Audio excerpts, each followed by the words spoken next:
ছিল না, এরকম করে খেলতে খেলতেই রান্নাঘরে ঢুকে গেছে। আপনারা দেখা পাচ্ছেন যে রান্নাঘরে উনুনে জল বসানো আছে, গামলার মধ্যে চাল রেডি।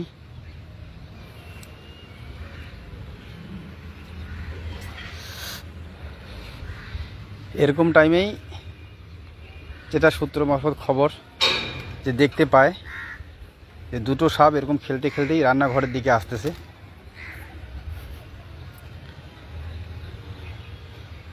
তারা রান্নাঘর থেকে সরে যান এবং সাপ দুটিকে কোনো ডিস্টার্ব না করে তারা বাইরের থেকে ভিডিও করতে শুরু করেন।